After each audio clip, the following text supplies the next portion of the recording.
ઈડર તાલુકાના ભાણપુર ગામમાં આવેલી શ્રી જ્યોતિ એજ્યુકેશન ટ્રસ્ટ સંચાલિત શ્રીમતી M.D.K. પટેલ હાઈસ્કૂલે સમગ્ર સાબરકાંઠા જિલ્લામાં ગ્રામ્ય વિસ્તારની શાળાઓમાં પ્રથમ ક્રમાંક મેળવી જિલ્લાને ગૌરવ અપાવ્યું છે.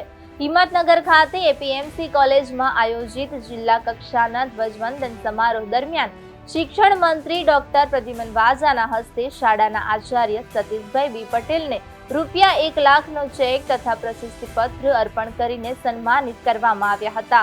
શ્રેષ્ઠ શાળા પારિતોષિક યોજનામાં કુલ 150 ગુણના આશરે 100 જેટલા વિવિધ માપદંડો નક્કી કરવામાં આવ્યા હતા. આ તમામ માપદંડોને ધ્યાનમાં રાખી શાળાના આચાર્યશ્રી દ્વારા સ્પષ્ટ અને વ્યવસ્થિત રોડમેપ તૈયાર કરવામાં આવ્યો હતો. તે અનુસાર શાળા પરિવાર દ્વારા આયોજનબદ્ધ રીતે દ્રઢ નિશ્ચય અને સતત 2 વર્ષ સુધી અવિરત મહેનત કરવામાં આવી હતી, જેના પરિણામે શાળાને આ ગૌરવસભર ખિતાબ પ્રાપ્ત થયો છે. આ નોંધપાત્ર સિદ્ધિ બદલ શાળા સંચાલક મંડળના managing trustee Shri J.M. Patel તથા અન્ય ટ્રસ્ટીશ્રીઓએ આચાર્યશ્રી, સમગ્ર શિક્ષણ મંડળ અને શાળા પરિવારને હાર્દિક અભિનંદન પાઠવ્યા હતા તથા ભવિષ્યમાં પણ આવી જ ઉત્તમ સિદ્ધિઓ પ્રાપ્ત કરવા શુભકામનાઓ વ્યક્ત કરી હતી.